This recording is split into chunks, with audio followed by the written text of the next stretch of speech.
না জানিয়ে জল ছাড় দিয়ে রাজ্যে বন্যা, এর সম্পূর্ণ দায় ডিবিসির উপর চাপিয়ে কেন্দ্রকে দুষলেন মন্ত্রী মলয় ঘটক। দুর্গাপুর ব্যারেজ থেকে ছাড়া জলে রাজ্যের একাধিক জেলায় তৈরি হয়েছে বন্যা পরিস্থিতি। ভাসছে বাঁকুড়া, হাওড়া, হুগলি, পশ্চিম মেদিনীপুর ও পূর্ব মেদিনীপুর জেলার একটা বড় অংশ। আজ বাঁকুড়ায় বন্যা পরিস্থিতি নিয়ে বৈঠক করতে গিয়ে মন্ত্রী মলয় ঘটকের দাবি, রাজ্যকে না জানিয়ে ডিবিসি এভাবে লক্ষ লক্ষ কিউসেক জল ছেড়ে দেওয়ার ফলেই এই রাজ্যে বন্যা পরিস্থিতি তৈরি হয়েছে।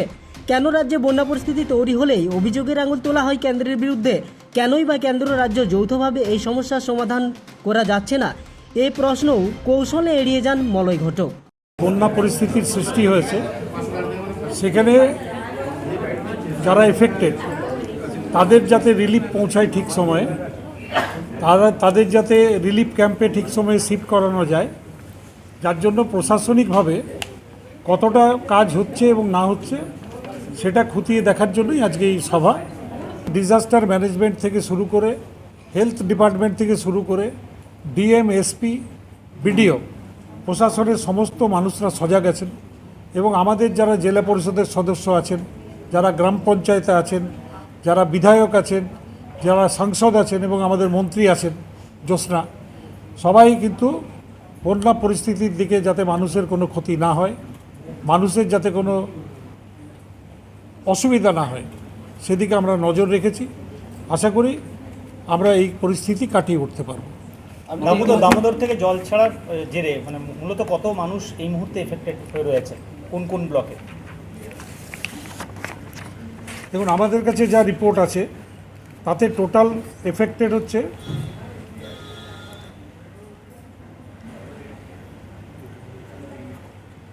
এটা তো রিলিফ আমরা দিয়েছি, রিলিফ শেল্টার করা হয়েছে 209টা এবং 12,709 জনকে আমরা রিলিফ ক্যাম্পে নিয়ে যাওয়া হয়েছে, মানে যাদেরকে রিলিফ দিয়েছি, ক্যাম্পে নয়, যাদেরকে রিলিফ আমরা দিয়েছি।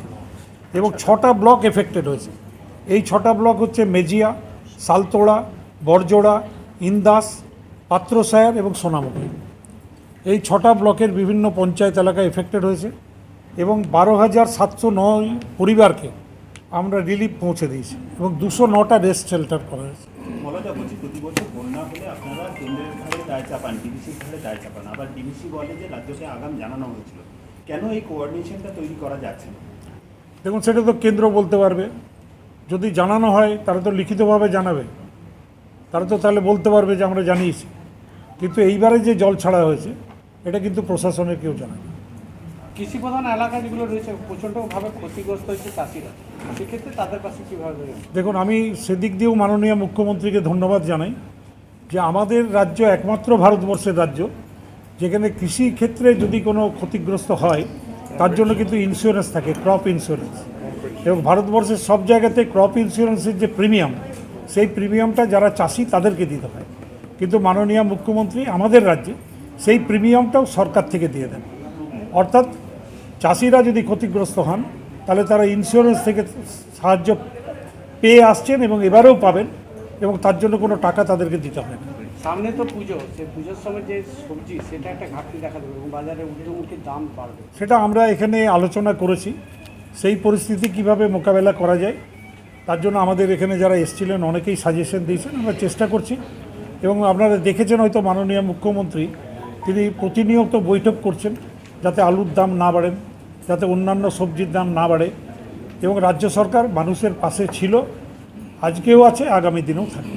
আপনার ফুললি ড্যামেজ এখনও পর্যন্ত হয়েছে 620টা ঘর, আর পার্টলি ড্যামেজ হয়েছে 2,400 দুটো ঘর, মানে 2,402 এবং 620।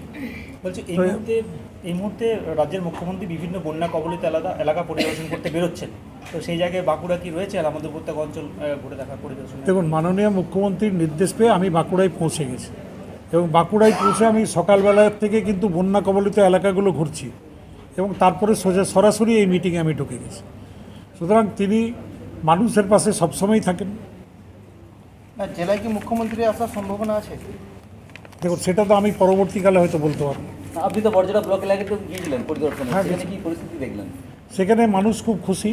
তারা, আমি যদি বলেন ভিডিওটা পাঠিয়ে দেবো, বলেছেন প্রশাসন থেকে খুব ভালো কাজ হয়েছে। সেখানকার বিধায়ক তিনি কালকে সারা রাত্রি প্রায় 1:30-2 পর্যন্ত সেখানে ছিলেন, যাদেরকে রেস্কিউ